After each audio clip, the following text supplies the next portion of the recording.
Any Americans living in Israel, I just did something that I would like to share with all of you, if this might be helpful for you. For the first time ever, filed the FBAR form by myself. And it was really, really easy. And I'm going to share with you how I did it, just in case, like, maybe you've never done it before and you're worried about it, or maybe you've been paying someone to do it and you'd like to save that money. So basically, I tried finding it on irs.gov, on my account online on irs.gov. I couldn't find it. And then, but by reading the paperwork over there, I realized that all you have to do is go to a website called bsafiling.fincen, FINCEN. So you could just, it's a long website, but you could just, put in Google in the search bar, BSA e-filing system FBAR. Okay. And then that'll pop up, because the easiest way to do it is just to file it online and then you're done. All right. So this, I'm just going to share with you. I have one bank account here. It's a joint bank account with my wife. She actually is not a U.S. citizen. She's Canadian, but that doesn't make a difference because I'm a U.S. citizen. So if I'm remembering correctly, the rule is that if you have any foreign account, and it doesn't matter if it's in Israel or Australia or wherever else it might be, any offshore account, any account that you have control over, like let's say you run an amuta, even if you don't have a financial interest in it, any account that you have control over, that you have signature control over, if it hits $10,000 or more at any point during the year, then you have to file an FBAR form for that year.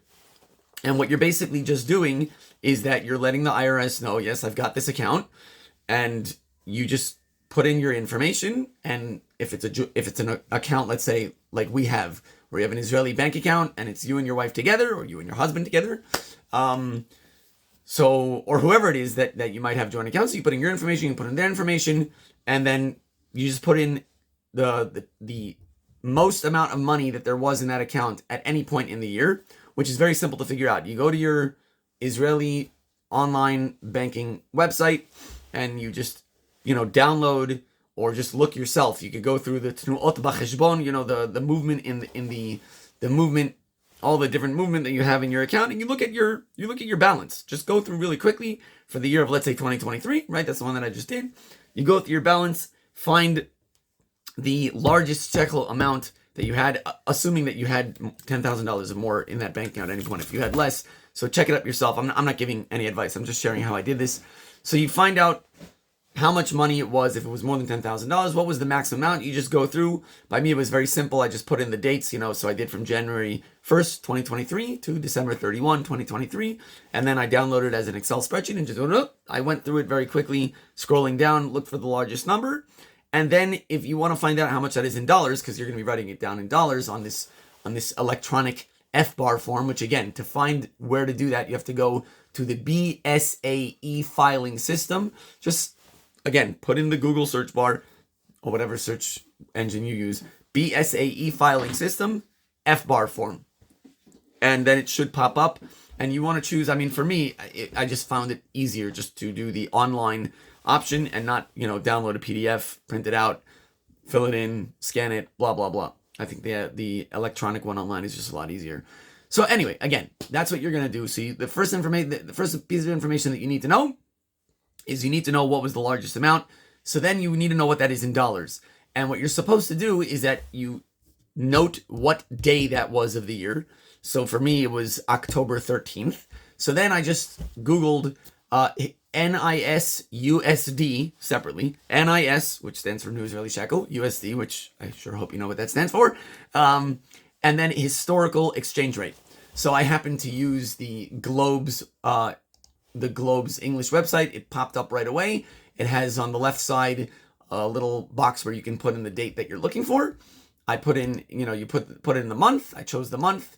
Then I chose the year, and then you hit go. And then you just look on the side, for your particular date, and then do the math. If let's say, I'm just going to pull a number out. If let's say your number was 80,000, so you'll take whatever the exchange rate was for that day, divide it by whatever the exchange rate was, and that is your dollar amount.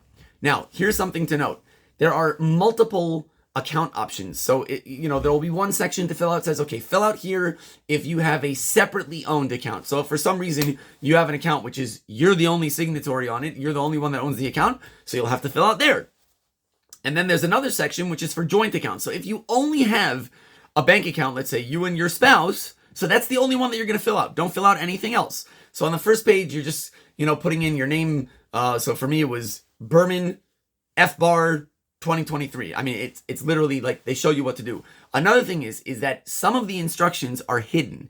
So if you float your mouse, just put your mouse cursor right by the boxes that you're supposed to fill out, all of a sudden some more helpful instructions will pop up. So for example, I only filled out the joint account section because that's all we have.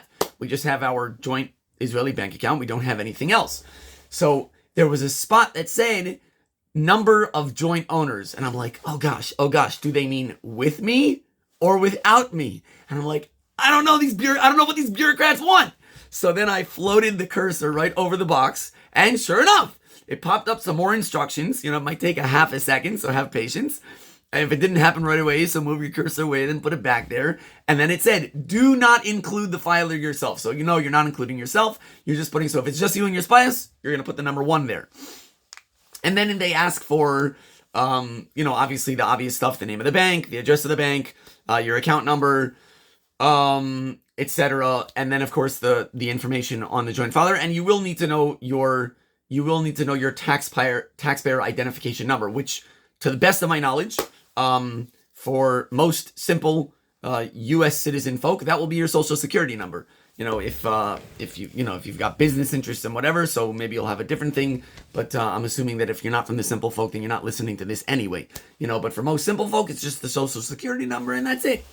So you're going to put in your social security number, you're going to put in your spouse's social security number, and remember, you only want to fill out the section, because I made a mistake, that's why I'm emphasizing this, you only want to fill out the section which is relevant to you. So if you don't have any separately owned account, which means it's just you, then just skip that part. And if you're not, like running a nonprofit or something like that, so skip that part. Just go to the part, if the only thing you have here in Israel or anywhere else in the world is just your bank account, your private Israeli bank account that you and your spouse have together, so then just go to that section. And then when you're done, so then just go back up to the top, click on the signature button, and it won't show anything. At least for me, it didn't show anything. And then just click submit and you're done. Make sure not to click on that before you're finished. Anyway, I hope this is helpful. That way you can just get it done really easily.